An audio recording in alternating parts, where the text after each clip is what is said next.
we'll get things started with Stage Fright from 2014, which is a slasher movie in which a killer who's not so fond of musical theatre, the killer terrorizes a musical theatre camp as they attempt to rehearse and eventually perform a cheap imitation of Phantom of the Opera or something like that.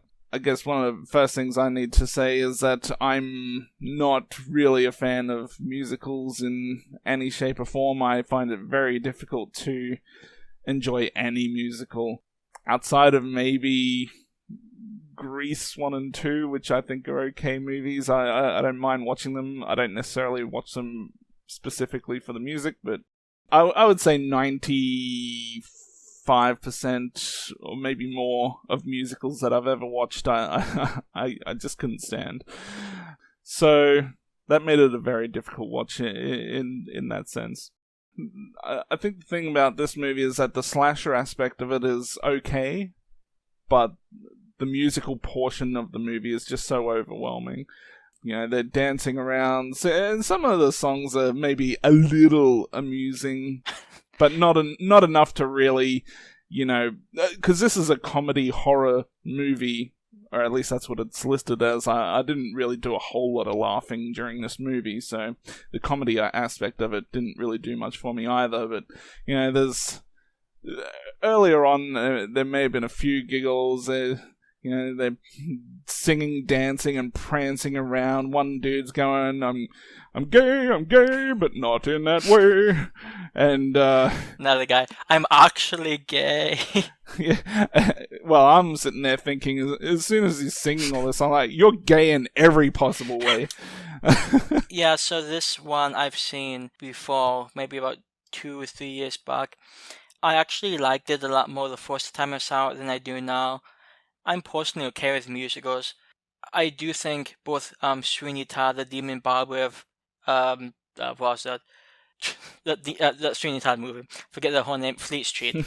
I think that movie, along with Reaper the Genetic Opera from Trendy Town, I think both of those, which are also horror musicals, I think both of them have a lot more good, catchy music in them. Because I enjoy the occasional musical, but this one only had maybe like, in my opinion, 2 noteworthy songs. One of them being the one you referenced, sort of like them getting back to camp. The other one being one toward the end. I think it's like A Show Must Go On or something like that, which is decently catchy. But there's really not that many other catchy things here. What does it help is that the whole slasher aspect is, in my opinion, it's like really generic. I mean, there's some okay scenes, but like there's very few, hey, that's actually really cool, and you should see this type scenes. And I know it's very underwhelming. I mean, it had potential, it has a nice sleek look, but seeing it again just sort of disappoints me more than anything. I think the slasher aspect of it's okay. I mean, there's a decent stabbing death right at the beginning, but I mean, until you get to the point where they're actually putting on the play, which is like an hour into the movie, I don't think there's a whole lot to really entertain slasher fans until you get to that point. And then once you do get after that first hour in and the play begins, things do start to pick up, and there's, you know, there's quite a few deaths around, and there are also some, I guess, homages to a few horror films. Obviously Carrie with that bucket of blood, and it was paint, I think, and clearly there was reference to Hellraiser with the pins all in the face and things like that. So, not that really turns it around and makes it into a good movie, but, you know, just 1 or 2 nice things that you kind of go, oh, okay, you know. Yeah, referencing 2 of the most popular horror movies doesn't really do much to endear me to it. No. And they're kind of just random movies. I guess you kind of can partially tie in Carrie, because Carrie has its own musical out there somewhere. I don't think Hellraiser does, but that'd be very interesting if it did. Yeah, like I was saying earlier, the comedy aspect of the movie is just it's not a funny enough movie to even be considered a mediocre success in the comedy. So aside from that one song that you kind of chuckled out a bit about the guy singing about being gay or not gay, I think only one moment where I kind of really laughed is when he made the bukkake joke about the kabuki thing. Yeah. I mean, the question is he wrong? In a way, he was somewhat correct. They do cover their face, so yeah. I mean, I'm not I don't listen to Meatloaf, who is one of the actors in this movie, who's obviously a very popular musical artist, and he's got a song that he kind of leads in the movie, which I thought was pretty generic, didn't do anything, which is for a guy who's such a hit songwriter from decades ago, but you think his would stand out above a lot of these other people who are just nobodies. Yeah, it's possible, and I'm only coming in because I'm actually a Meatloaf fan. I like quite a bit of his music. It's possible that he didn't have a lyrical control over his own material. And I think the song you're talking about was actually a song I actually enjoyed, so maybe it's just a different perspective, but I know it's I don't know how much control he had over what he was singing. Yeah, his performance in the movie just didn't really, and not just the song, but just his performance overall, I just didn't really find anything all that great about it. And I have seen him in other movies too, so I was kind of surprised his performance was a little flat, at least until towards the end when things kind of unfold. Out of interest, by other movies, do you mean Fight Club? No. I've seen him in other kind of lower budget type stuff. So. Yeah, I mean, the funny thing is that watching this kind of reminded me, back in, 2004, 2005, they did that version of Phantom of the Opera with Gerard Butler, and like I said, I'm not a fan of musicals in any shape or form, but my wife tends to enjoy them, so we ended up seeing that movie in the theaters, and she's a fan of the original Phantom of the Opera. I don't know how much I thought this was going to be a musical, if it's just, a few songs here and there, if it was a lot of songs, but what a weird experience. I mean, I'm sitting in this theater and I could see all these other people. I'm looking around while Gerard Butler's singing this song halfway through the movie, and everyone's looking kind of like captivated or sad about what he's singing. I'm looking around like, what the fuck is going on? He belts out this one line, "She will pay," and I just start laughing, and and obviously my wife started laughing because I was laughing, and then I probably got a few dirty looks, I'm not sure, but yeah, that was just I'm guessing that some people, and I don't mean this as a negative, but some people probably in that sat up for musicals. Yeah, so I don't know, just a weird funny story about that. There is a during the end credits, the I guess killer in the movie singing this song and about thanking people having made it watch to the end, which, yes, I deserve to be thanked because it was a bit of a chore, but and he also sings about pirating movies, saying, "I hope you didn't pirate," but then he's going on about how he's going to pirate so much hardcore shit or something. Yes. Yeah.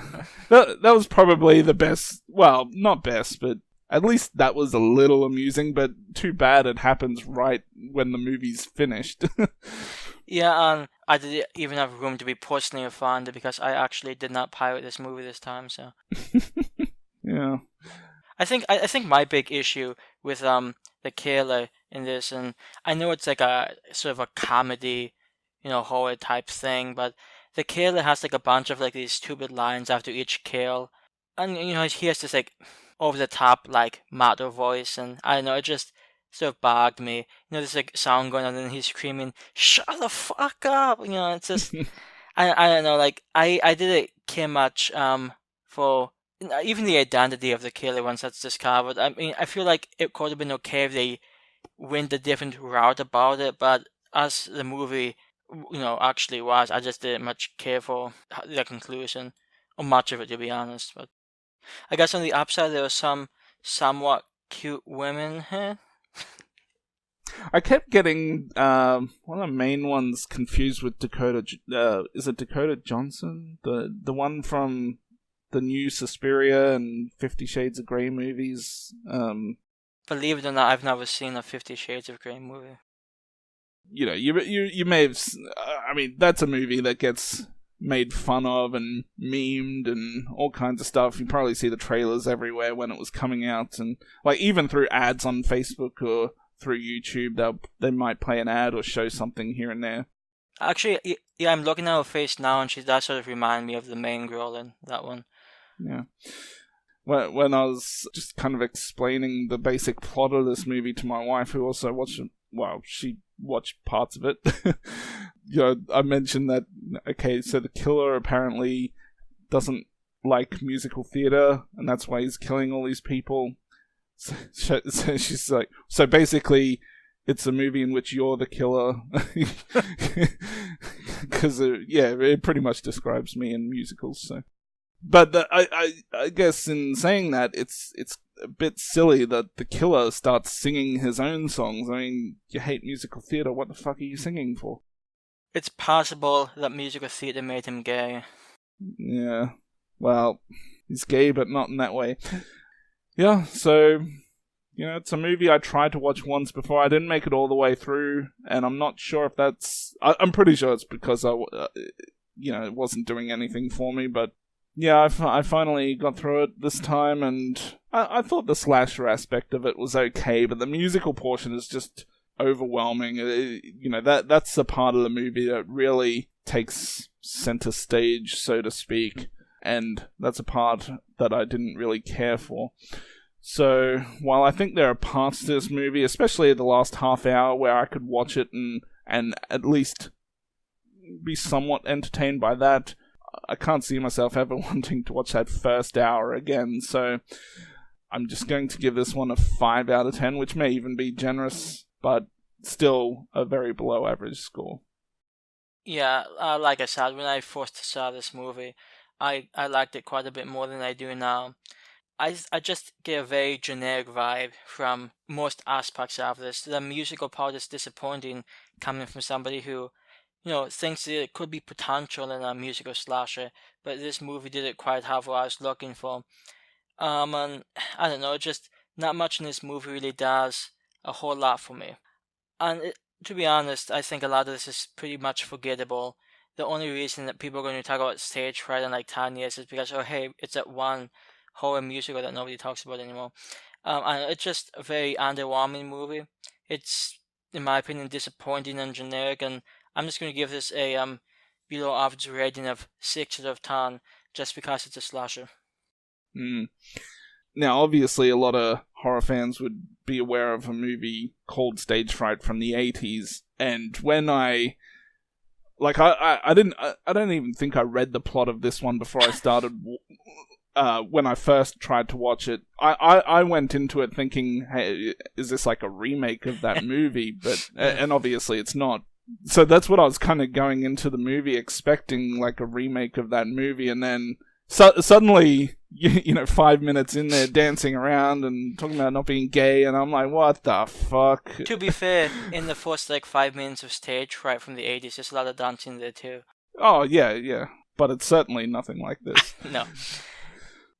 Yeah, I feel like this movie had a lot more potential than it actually actually executed, so it's just disappointing.